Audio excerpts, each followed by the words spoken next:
तो किसी दिन आपकी आंख खुली और पता चला कि हॉर्मूज में अमेरिका के 2-3 जहाज समुद्र में समा गए। नमस्कार, मैं हूं नीलू। क्योंकि इस वक्त हॉर्मूज जो है वो जंग का अखाड़ा बना हुआ है। यहां पर लगातार कल देर रात तक जबरदस्त तरीके से अमेरिका और ईरान के बीच फायरिंग होती रही, हमले होते रहे। 2 ईरानी जहाज को अमेरिका ने निशाना बनाया। बताया जाता है कि उसकी चिमनी पर, उसके इंजन पर हमला किया गया। पूरी तरह से तो डिस्ट्रॉय नहीं किया गया। और अमेरिका के भी जंगी जहाजों पर हमला ईरान की तरफ से किया गया है हॉर्मूज में। तो आप समझिए कि किस तरह की शांति वार्ता है, किस तरह से शांति काल इस वक्त चल रहा है। जब शांति काल में इतनी ज्यादा चीजें सामने आ रही है हॉर्मूज में, तो आप समझिए कि अगर शांति नहीं होती, पहले हमने देखा था कि किस तरह की स्थिति थी, तो हम इसको सीज फायर कैसे मान ले। सीज फायर से पहले ही अगर इस तरह की कार्रवाई हो रही है तो कभी भी कोई बड़ा हमला हो सकता है अमेरिका और ईरान के बीच में। अभी देखिए, अभी 4-5 दिन पहले ही ईरान को भेजा गया था अमेरिका की तरफ से 14 सूत्रीय प्रस्ताव। कहा गया था 30 दिन की मोहलत होगी, बातचीत होगी, चाहे वो परमाणु कार्यक्रम हो या बाकी चीज हो। लेकिन उसके बावजूद अमेरिका लगातार हमले कर रहा है और फिर कह रहा है कि वो अपने बचाव में यह हमला कर रहा है। अब बताइए, आप किसी के घर में घुसने की कोशिश करेंगे, कोई आप पर हमला नहीं करेगा।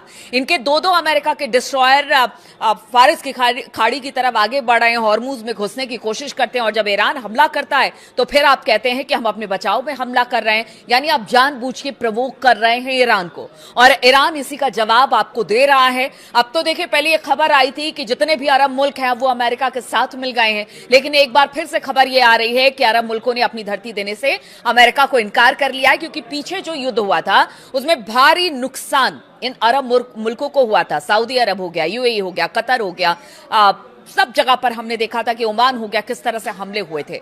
तो क्या अब जो अमेरिका के दोस्त हैं ये सारे अरब मुल्क, उनको भी लग रहा है कि पता नहीं हम धरती अपनी अगर देना शुरू कर दे। क्योंकि कहा यह जा रहा था यूएई की तरफ से उड़ान जहाज ने, जो फाइटर प्लेन्स हैं या फिर फ्यूल भरने वाले जहाज हैं, उनको देखा गया है। लेकिन अब ये खबर आ रही है कि शायद उन्होंने अपना डिनाई कर दिया है।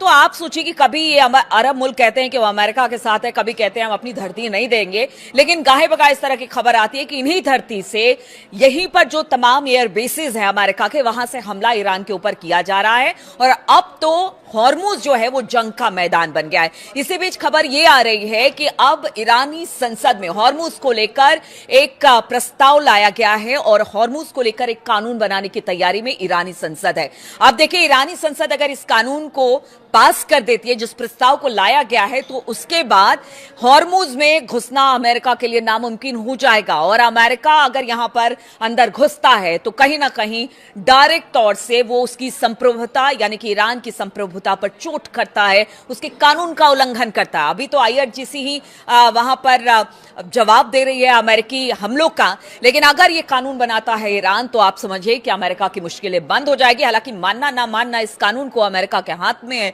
लेकिन फिलहाल तो यह कहा जाएगा कि अमेरिका ने उनके क्षेत्र में घुसने की कोशिश की है, जबकि ईरानी संसद अगर ये हॉर्मूज को लेकर जो कानून बना देते हैं। अब देखिए, कुछ खबर ऐसी भी आ रही है, मैंने शुरुआत में ऐसा क्यों कहा कि किसी दिन आपकी आंख खुलेगी और पता चलेगा कि 2-3 अमेरिकी जो जहाज हैं वो समुद्र में समा गए। तो कुछ ऐसी खबरें आ रही है। तो एक्सपर्ट ऐसा मान रहे हैं कि ट्रंप भले दावे कर ले, लेकिन हम आपको बता दें, पारंपरिक नौसैनिक युद्धपोतों को भारी नुकसान के बावजूद ईरान का हॉर्मूज स्ट्रेट, अब भी इस पर ईरान का दबदबा कायम है। और ईरान ये बता दे रहा है और लगातार बता भी रहा है। कल देर रात तक वहां पर हमले हुए हैं, अमेरिकी जहाजों पर भी हुए हैं और अमेरिका की तरफ से ईरानी जहाजों पर भी हुए हैं। और ईरान ने बता दिया है कि आप अगर इतना सा हमला करेंगे तो फिर उसका जवाब बड़े हमले से दिया जाएगा। इसलिए कहा जा रहा है कि अब भी हॉर्मूज में ईरान का दबदबा है। एक्सपर्ट का कहना है कि ईरान का हॉर्मूज स्ट्रेट में मुकाबला अमेरिका के लिए आसान नहीं है, क्योंकि उसके पास यहां पर कई ऐसे अनदेखे हथियार हैं जिसका इस्तेमाल अब तक किया ही नहीं है ईरान ने। और आप समझिए कि अगर मैं कह रही हूं कि किसी दिन आपकी आंख खुली और आपको पता चला कि अमेरिकी जहाज पानी के गर्त में समा गए, तो उसके लिए अब बताया जा रहा है, जो एक्सपर्ट कह रहे हैं कि ईरान के पास कुछ ऐसे फ्लीट हैं जिनको मॉस्किटो फ्लीट कहा जाता है, यानी मच्छर की सेना। और ये जो मच्छर की सेना है, कहते हैं कि बड़े से बड़े जहाज को भी निस्ते नाबूद कर सकती है, पानी में डुबो सकती है, बड़ा नुकसान पहुंचा सकती है। ईरान की हॉर्मुज स्ट्रेट से गुजरने वाली व्यापारिक जहाजों को धमकाने की क्षमता, असल में ये जो जितने युद्ध के तरीके हैं ईरान के, वो कहीं ना कहीं बहुत ज्यादा इन बातों पर निर्भर करता है कि वो किस तरह से बड़े जहाजों को भी टारगेट कर सकते हैं।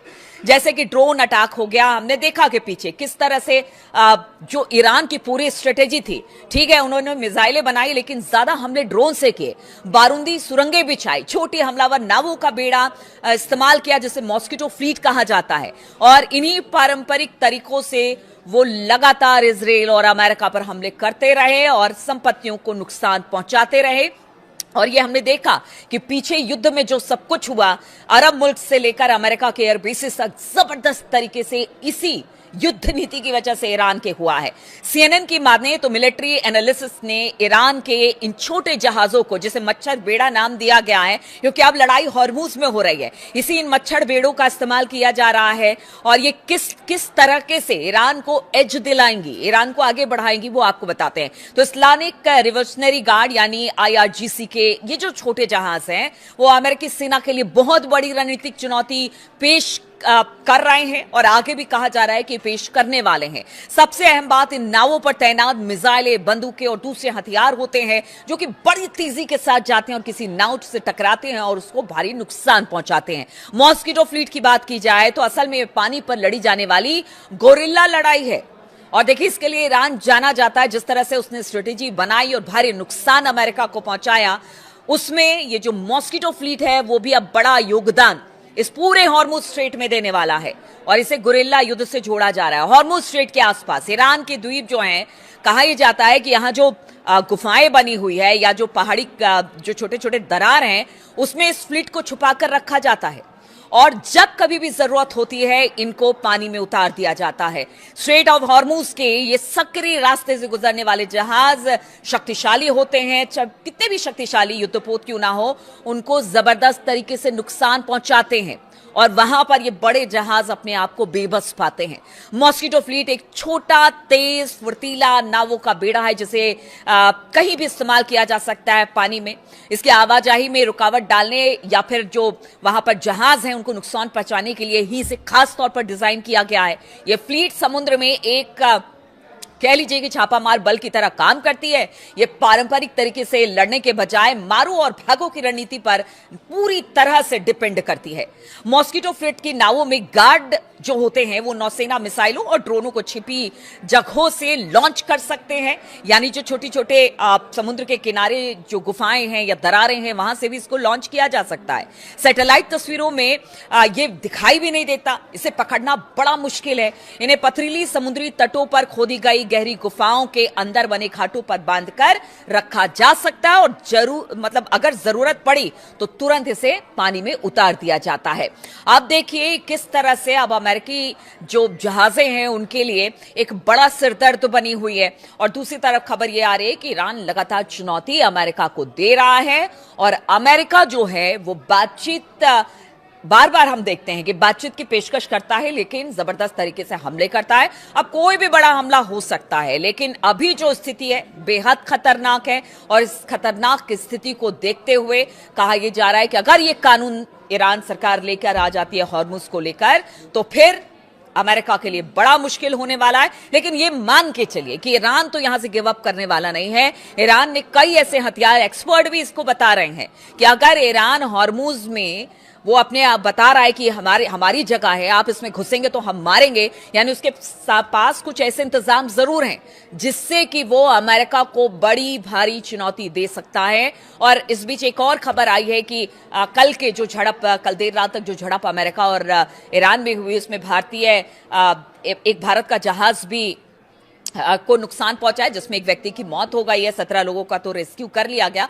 तो आप समझिए कि इस वक्त बहुत सारे जहाज हैं जो ईरान की भी है, जो नाकेबंदी की वजह से अमेरिका ने रोक रखी है। अब ईरान के सामने भी एक ही कह लीजिए विकल्प बचा है कि या तो आप मारेंगे, वहां से नाकेबंदी हटाएंगे, या तो फिर बातचीत का रास्ता अख्तियार करेंगे। लेकिन बातचीत के रास्ते पर ट्रंप है कि चलने का नाम नहीं लेते, बातचीत करने की बात करते हैं। लेकिन हमले ईरान पर लगातार हॉर्मुज में हो रहे हैं और कभी भी कोई बड़ा हमला हो सकता है और धीरे धीरे जो सीज फायर है वो लगता तो ऐसा ही है कि वो टूटने के कगार पर पहुंच चुका है, क्योंकि हमले लगातार ईरान अमेरिका पर और अमेरिका ईरान पर कर रहा है। तो तमाम अपडेट्स लेकर आपके पास आते रहेंगे। फिलहाल बहुत बहुत शुक्रिया मेरे साथ इस वीडियो में शामिल होने के लिए।